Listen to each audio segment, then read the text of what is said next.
Students, welcome to homework help by RG. हमारी पिछली video facts versus opinion आप लोगों ने बहुत ही पसंद की। आज हम करने वाले हैं from the diary of Anne Frank के क्वेश्चंस। क्वेश्चन आंसर्स को आप लोग ध्यान से सुनिए, चाहे वो एमसीक्यू है, शॉर्ट है या लॉन्ग आंसर्स क्वेश्चंस है। उसी में ही आपके कीवर्ड्स छुपे हुए होते हैं। चलिए फर्स्ट एमसीक्यू करते हैं। Paper has more patience than people. I thought of this saying on one of those days when I was feeling a little depressed and was sitting at home with my chin in my hands, bored and listless, wondering whether to stay in or go out. Anne Frank अपनी diary में लिख रही है कि paper में ज्यादा patience होती है, ज्यादा सब्र होता है, ज्यादा होल्ड करने की पावर होती है। एक दिन जब मैं ये सब सोच रही थी और मैं बहुत ही डिप्रेस्ड थी, मैं अकेली बैठी थी अपनी चिन को हाथ में रख के, जैसे हम बोर फील करते हैं, या लिस्टलेस। लिस्टलेस का मतलब है कि मुझे मालूम ही नहीं कि मुझे क्या करना है। मैं सोच रही थी मैं अंदर ही रहूं या बाहर जाऊं। I finally stayed where I was brooding. मैं वहीं रही, सोचती रही। ब्रूडिंग मतलब किसी टॉपिक पे सोचते रहना। Yes, the paper does have more patience. And since I am not planning to let anyone else read this stiff bagged notebook grandly referred to as diary, unless I should ever find a real friend, it probably won't make a bit of difference. तब मैंने final सोच लिया कि हाँ, paper में ज्यादा patience है। Paper को आप कोई भी सीक्रेट बता सकते हैं, वो सीक्रेट किसी और के पास नहीं पहुंचेगा, जब तक कि मुझे कोई और ऐसा पक्का दोस्त ना मिल जाए जो कि मेरे सीक्रेट्स को होल्ड कर सके। Paper has more patience than people. What does this imply? This implies that Anne believed in the power of writing more than speaking to people. वो ये सोचती थी लोगों से बात करने की बजाय लिखना बेहतर है। Felt that she could pour her heart out on paper without any hindrance, कि बिना किसी hindrance, रुकावट के वो अपने दिल की सारी बातें पेपर पर उतार सकती थी। Had more faith in sharing her thoughts and feelings with paper. उसे ज्यादा विश्वास था पेपर पर अपनी फीलिंग्स को व्यक्त करने में। Felt that she could share her feelings openly on paper. इसका सही जवाब है felt that she could pour her heart out on paper without any hindrance. Second question. Pick out the emoticon which clearly brings out the meaning of listless as used in the extract. नीचे जो 4 emojis दिए गए हैं उसमें से आपको बताना है कि कौन सा इमोजी लिस्टलेस को शो करता है। फर्स्ट वाला सो रहा है, सेकंड वाला उदास है, थर्ड वाला लिस्टलेस है। तो इसका ऑप्शन है आपका C. Pick the option that is the odd one out with reference to the meaning of patience. यहाँ पर जो पेशेंस का मीनिंग नहीं है वो हमें बताना है। पेशेंस का मतलब होता है सब्र करना, धीरज रखना। इंडोलेंस, इंडोलेंस का मतलब है आलसी, तो ये तो इसका सिनोनिम नहीं लग रहा। परसिवेरेंस का मतलब ही होता है कि धीरज रखना। टॉलरेंस भी बर्दाश्त करना, पेशेंस का सिनोनिम है ग्रिट। ग्रिट भी एक पर्सनालिटी ट्रेट होता है जिसमें आप अपने टारगेट के लिए धीरज बांधे रखते हैं, दृढ़ निश्चय रखते हैं।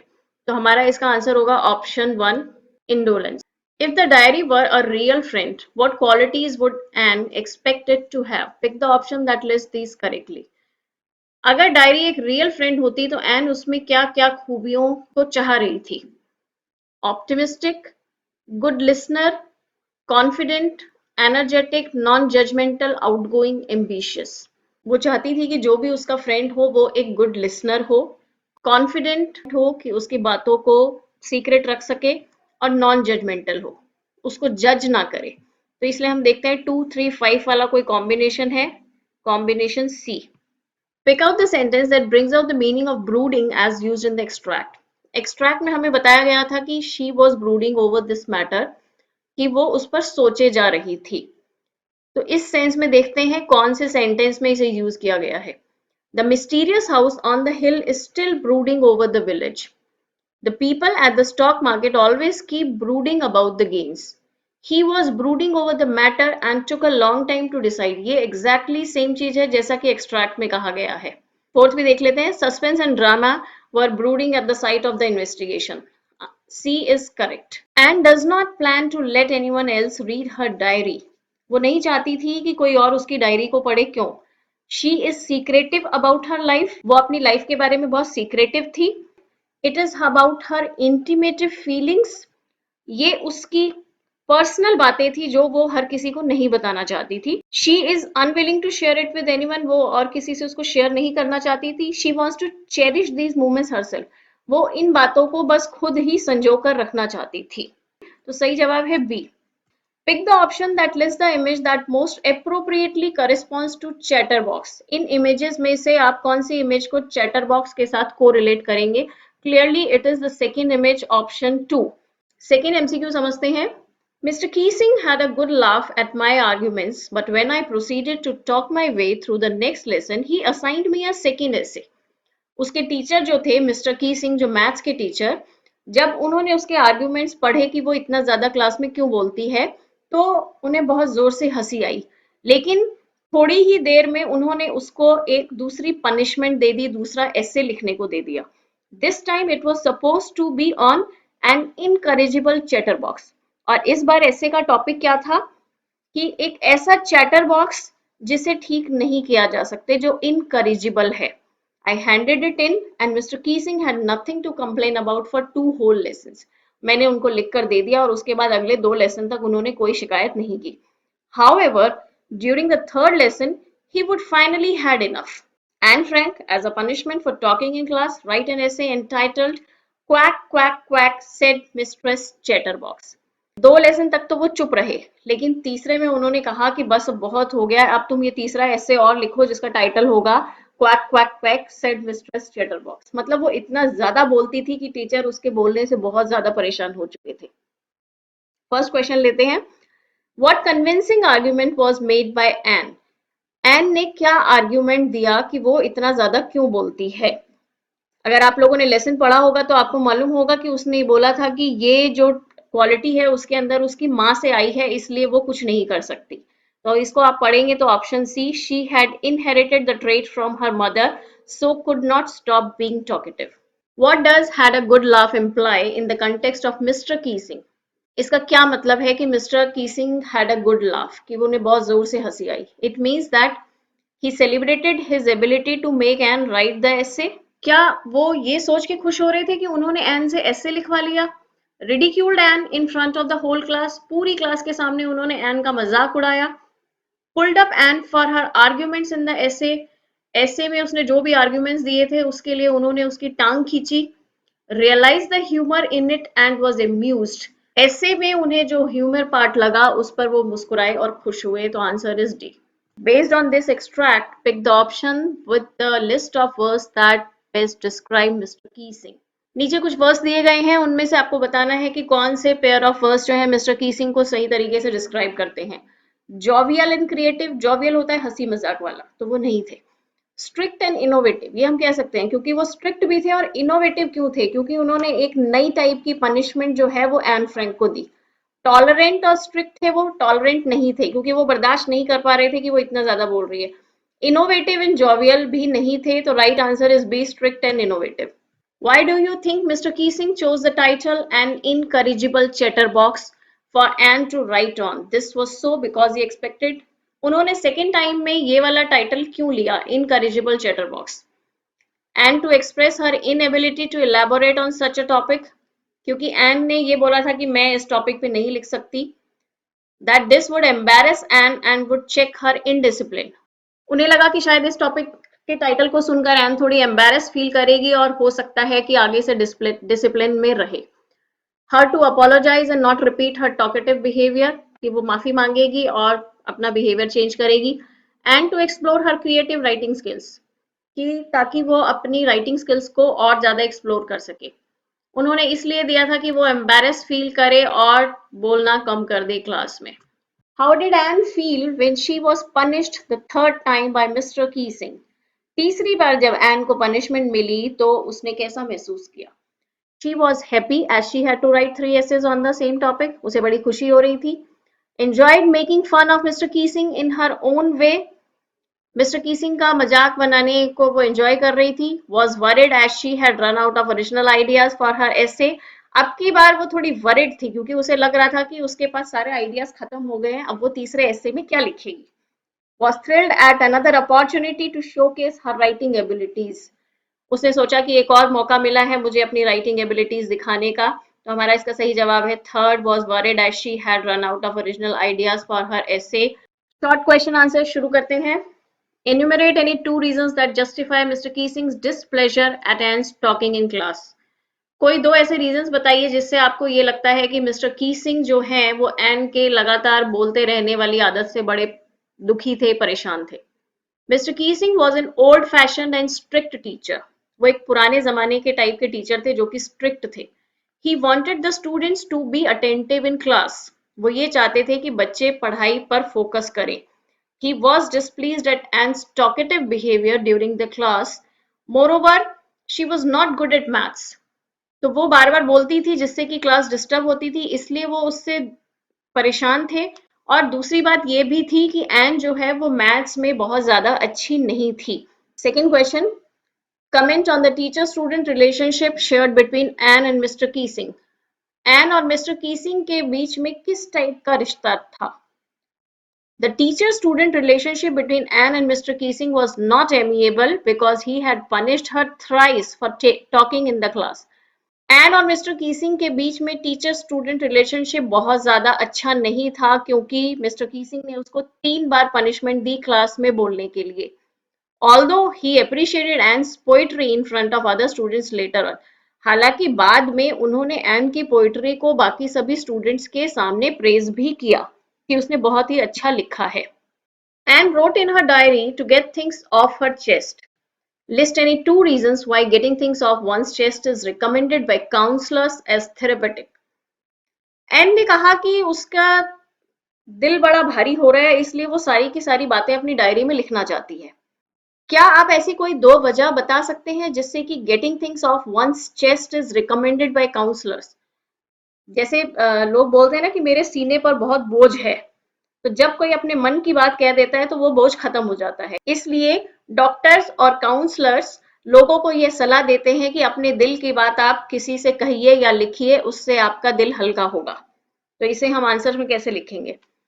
Giving a vent out to one's emotions makes the body and mind feel light, which is good for health and works as a healing therapy for mind and body. जब हम अपने इमोशंस को बाहर निकलने की कोई जगह देते हैं, वेंट आउट, तो वो हमारे शरीर और हमारे दिमाग दोनों को हल्का बना देता है, जो कि हमारी हेल्थ के लिए बहुत अच्छा है। Here, Anne Frank write her intimate feelings in her diary and thus feels relaxed. यहाँ पर एन फ्रैंक अपने मन की बातें अपनी डायरी में लिखती है, जिसे लिखने के बाद उसे बहुत ही रिलैक्सिंग लगता है। Question 4, explain the emotion vested in N's statement, I was plunked down on the table as a birthday present from Margaret. Anne ने एक जो स्टेटमेंट लिखी कि मुझे बर्थडे टेबल पर पेश किया गया मैरगट के लिए। मैरगट जो उसकी सिस्टर थी, वो पहले ही हॉलैंड चली गई थी और एन को वहां पर बाद में शिफ्ट किया गया। तो उसने ये जो लाइन लिखी है, इसमें क्या इमोशंस शो हो रहे हैं? अब लेसन में ऐसा क्लियरली कुछ बताया नहीं गया है कि उसके मन में क्या फीलिंग थी, तो इस लाइन से हमें जो भी इमोशंस लगते हैं, हम उन सबको यहाँ पर लिख देंगे। इसलिए हम यूज करेंगे इट माइट शो, कि ऐसा भी हो सकता है। It might show the love between the two sisters. It also implies that Anne was shifted to Holland just to please Margot. यहाँ पे इससे ये भी लग रहा है कि एन को हॉलैंड इसलिए शिफ्ट किया गया कि मैरगट जो है वो खुश हो जाए। It might show her humorous nature wherein she presented things in a funny way. हम ये भी कह सकते हैं कि ये लाइन उसने ऐसे ही मजाक के तौर पर लिखी है कि वो बड़ी जॉली नेचर की है, इसलिए। Next question, clarify why it is fair to say that Mister Keesing was innovative with his punishments. क्या ये कहना उचित होगा कि मिस्टर कीसिंग जो है अपनी पनिशमेंट्स को लेकर बड़े ही इनोवेटिव टाइप के थे, बड़ी उन्होंने नई टाइप की उसको सजा दी? Yes, Mister Keesing punished Anne Frank in a unique style, क्योंकि ऐसा स्टाइल हम देखते नहीं है। ज्यादातर पनिशमेंट में क्या होता है कि बच्चे को या तो हाथ ऊपर करके खड़ा कर दिया या क्लास के बाहर खड़ा कर दिया, इस तरीके से। लेकिन उन्होंने उसको एक यूनिक स्टाइल में punishment the. Despite being a maths teacher, he asked her to write an essay on the topic chatterbox so that she understands the ill effects of non-stop talking and behave in a disciplined manner. एक maths के teacher होने के बावजूद भी उन्होंने उसको क्या सजा दी कि चैटर बॉक्स टॉपिक पे तुम एक ऐसे लिख कर लाओगी ताकि ऐसे लिखते हुए उसे ये एहसास हो कि इतना ज्यादा बोलना किस तरीके से हानिकारक है, उसके क्या क्या नुकसान है, और हो सकता है कि उससे उसे रियलाइज हो जाए कि उसे डिसिप्लिन्ड मैनर में रहना चाहिए। 3 मार्कर्स क्वेश्चंस यहाँ पर शुरू करते हैं। Do you agree with Anne when she says that teachers are the most unpredictable creatures on earth? Rationalize. Lesson में एन ने कहा है कि टीचर्स जो हैं बड़े ही अनप्रिडिक्टेबल क्रीचर है कि आप कुछ कह ही नहीं सकते कि वो किस तरीके से बिहेव करेंगे। क्या आपको यह सही लगता है? अगर सही लगता है तो रीजन बताइए। I do agree with the above statement. हाँ, मैं इससे एग्री करती हूँ। On one hand Mister Keesing punished Anne to write an essay for being talkative in the class, while on the other hand he laughed on reading her argument for too much talking. एक तरफ तो पहले उन्होंने उसको सजा दी कि तुम इस पे ऐसे लिखो क्योंकि तुम बहुत ज्यादा बोलती हो, और दूसरी तरफ जब वो लिखकर लाई तो उसका आर्ग्यूमेंट पढ़कर उन्हें बड़ी हंसी आई। Just a few moments later he punished her again to write another essay, और थोड़ी ही देर में उन्होंने उसको फिर से पनिशमेंट दे दी कि दूसरा ऐसे लिख कर लाओ। It was unpredictable of Mister Keesing when he shared her poetry with other students and cracked jokes about हर।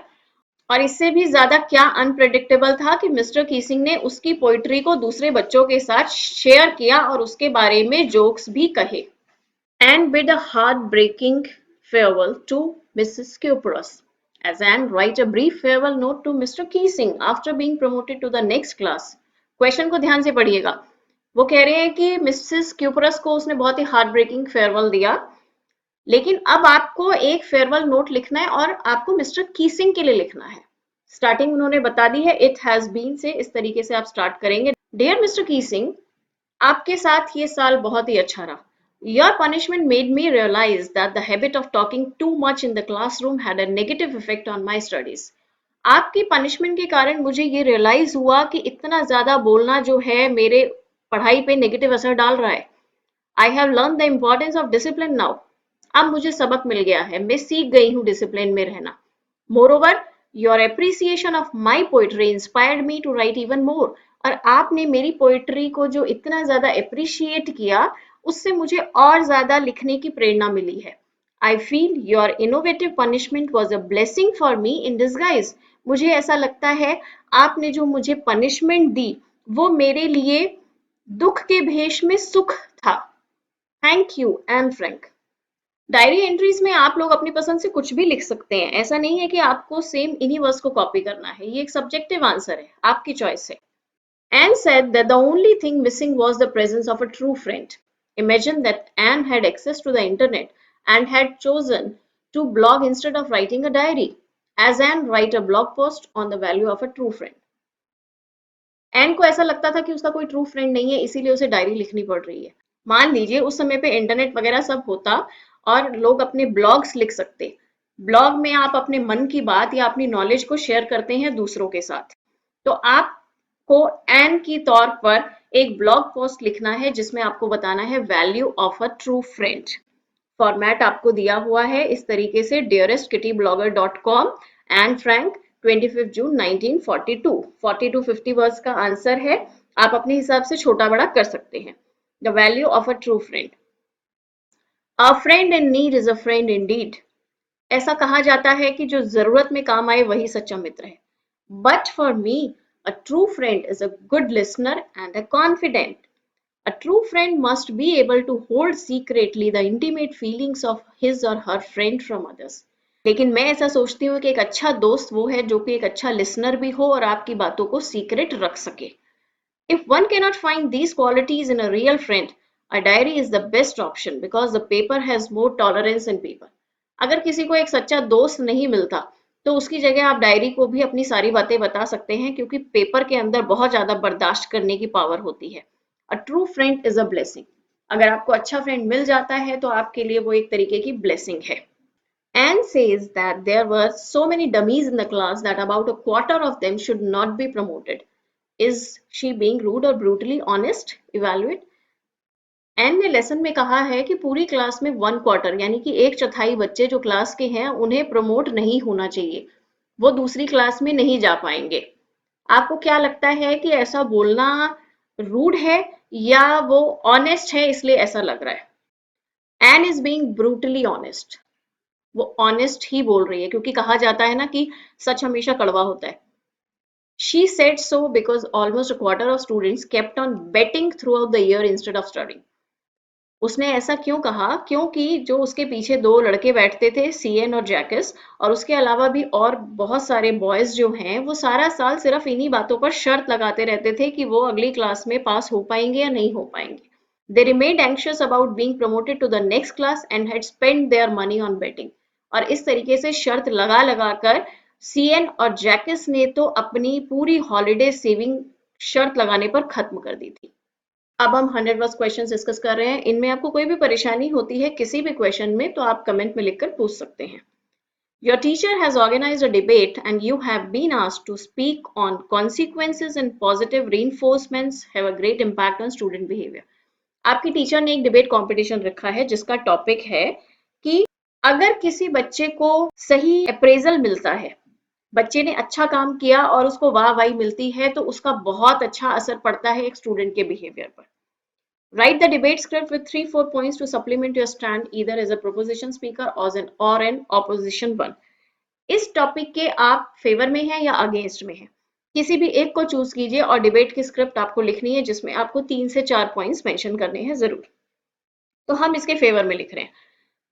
हमने एक तरीके की कहानी बनाकर इसकी शुरुआत करी है डिबेट की। I was unsure of my science project although I tried my best. मैं अपने साइंस प्रोजेक्ट को लेकर बड़ा चिंतित था, हालांकि मैंने अपनी तरफ से पूरी मेहनत की थी। But my hesitation went into the air on getting a positive pat on my back from the principal ma'am. लेकिन मेरी जितनी भी चिंता थी वो छू मंतर हो गई हवा में जैसे ही प्रिंसिपल मैम ने मुझे पीठ थपथपाकर शाबाशी दी। तो ये जो पीठ थपथपाकर शाबाशी दी है ये क्या है? पॉजिटिव रीइंफोर्समेंट है कि बच्चे ने अच्छा किया या किसी भी इंसान ने कहीं पर अच्छा किया उसको तुरंत शाबाशी दी जाए। Similarly, a positive appraisal by teachers infuses a motivational force among the students. जब भी मेहनत के बाद इंसान को पॉजिटिव अप्रेजल मिलता है उससे उसको एक मोटिवेशन मिलती है, प्रेरणा मिलती है और ज्यादा अच्छा करने की। This positive reinforcement can take monetary and non-monetary form. अब ये जो पॉजिटिव reinforcement है ये मॉनेटरी भी हो सकती है और नॉन मॉनेटरी भी। जैसे आप लोगों ने सुना होगा ना कि आपने कोई कंपटीशन जीता तो कैश रिवॉर्ड मिल रहा है, शील्ड्स मिल रही हैं, तो इस तरीके से वो अलग-अलग फॉर्म में हो सकती हैं। Immediate positive consequences work like wonder in students life. अब ऐसा नहीं है कि आज बच्चे ने अच्छा किया है सेशन के मिड में और जब बिल्कुल सेशन खत्म हो गया, जब वो 10th से अब 11th में पहुंचने वाला है, तब मैम शाबाशी दे रही है कि हाँ तुमने बहुत अच्छा किया था फर्स्ट टर्म में। ऐसा नहीं, जब परफॉर्मेंस हो रही है उसके तुरंत बाद ही अप्रेजल मिलना चाहिए, तभी वो अच्छे तरीके से काम करता है। Students can be praise personally और पब्लिकली। आप उनको पर्सनली भी शाबाशी दे सकते हैं, पब्लिकली दे सकते हैं, सोशली दे सकते हैं। जब पूरी क्लास के सामने डांटा जा सकता है तो पूरी क्लास के सामने तारीफ भी की जा सकती है। Students behaviour will be strengthened if they get positive reinforcement even for their minutest efforts. छोटे छोटे क्रिएटिव एफर्ट्स के लिए भी अगर विद्यार्थियों को पॉजिटिव रीइंफोर्समेंट मिलती है तो इससे उनका बिहेवियर मजबूत होता है, उन्हें और ज्यादा ताकत मिलती है अच्छा करने की। Everybody expect appreciation for their hard work from concern people. हमारी लाइफ में कोई भी है, चाहे वो स्टूडेंट्स हैं, चाहे टीचर्स हैं या और भी कोई बड़े लोग हैं, कोई भी अच्छा करने के बाद उम्मीद करते हैं कि हमें हमारे काम को सराहा जाएगा। Positive reinforcements create a healthy relationship between a teacher and a student which can last longer. और इससे टीचर और स्टूडेंट के बीच में एक लॉन्ग लास्टिंग रिलेशनशिप भी क्रिएट होती है। You are stressed and anxious since your annual results are going to be announced soon. आप बड़े चिंतित हैं क्योंकि एनुअल रिजल्ट आने वाले हैं। You decide to meet the school counselor to share your anxiety and apprehensions. Write the dialogue between you and your school counselor. You may begin like this. वो ये कह रहे हैं कि आपको चिंता है इसलिए आप किसी काउंसलर के पास गए हैं कि मैं बड़ी परेशान हूँ कि पता नहीं पेपर में पास होंगे या नहीं होंगी, कितने नंबर आएंगे। तो काउंसलर और आपके बीच में जो कॉन्वर्सेशन हो रही है वो आपको लिखनी है। बहुत ही सिंपल है। डायलॉग राइटिंग और डायरी एंट्री तो सबसे ज्यादा सिंपल होता है क्योंकि आप बिल्कुल अपने मन की कोई भी बात उसमें लिख सकते हैं लेसन से कोरिलेट करके। तो यहाँ इन्होंने आपको फॉर्मेट दिया हुआ है कि कैसे स्टार्ट करना है और मैंने बहुत ही सिंपल वर्ड्स में लिखा है। आप लोग पढ़ेंगे तो बिल्कुल आपको पूरा समझ आ जाएगा। शुरुआत बस इस तरीके से करेंगे कि एन वहां पर ये बोल रही है कि जो मेरे पीछे वाली डेस्क पर बच्चे बैठते हैं वो सारा दिन प्रमोशन के बारे में शर्त लगाते रहते हैं, बैटिंग करते रहते हैं, जिसकी वजह से मुझे भी चिंता हो गई है। Anne was a sensitive and mature girl. From the chapters and poems in your textbook, First Flight, think of any two characters who could be her friends in confidence. Analyze the common character traits that would help in creating this special bond of friendship.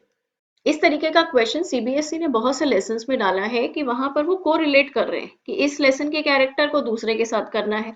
यहाँ पर पूछा जा रहा है कि अगर हमारी पूरी बुक के किसी और लेसन में से एन को कोई अपना फ्रेंड ढूंढना हो तो वो किसको चूज करेगी। कोई 2 फ्रेंड बताइए और साथ के साथ ये बताइए कि उनमें क्या कॉमन ट्रेड्स हैं, क्या कॉमन क्वालिटीज हैं। तो हम यहाँ पर लेंगे एक तो वेंडा पेट्रोन्स्की और दूसरा Valli from Madam Rides the Bus. Wanda Petronski को हमने क्यों लिया है यहाँ पर, क्योंकि वेंडा जो है वो एक ऐसी लड़की है जो कि एक ट्रू फ्रेंड बन सकती है, क्योंकि वो एक अच्छी लिसनर है और वो बहुत ही सेंसिबल है एन की तरह ही। इसलिए वो दोनों अगर दोस्ती कर लें तो बहुत अच्छा रहेगा। और वेंडा बहुत कम बोलती है, एन बहुत ज्यादा बोलती है, तो हो सकता है कि वेंडा उसकी थोड़ी इस आदत को सुधार दे तो उससे दोनों को फायदा होगा। इसलिए ये दोनों ट्रू फ्रेंड बन सकती हैं। इसी प्रकार से हम मैडम राइस द बस से वल्ली को लेते हैं। हालांकि वल्ली उससे उम्र में थोड़ी छोटी है, लेकिन she is a responsible girl who would not disclose an secret to others. हमें मेन इसी बात को लेके चलना है कि एन को ऐसा कोई दोस्त चाहिए था जो उसकी सीक्रेट्स को होल्ड कर सके। Moreover she two is alone like an, वो भी उसकी तरह अकेली है, तो दोनों दोस्त ढूंढ रही हैं। तो दोनों can complement each other by creating a special bond of friendship.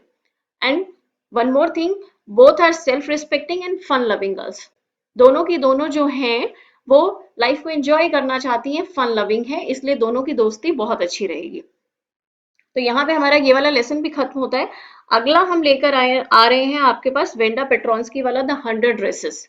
उसके 2 पार्ट्स हैं और बहुत सारे क्वेश्चंस हैं। आप इसको जल्दी से खत्म कीजिए ताकि अगले लेसन पर कॉन्सेंट्रेट कर सकें।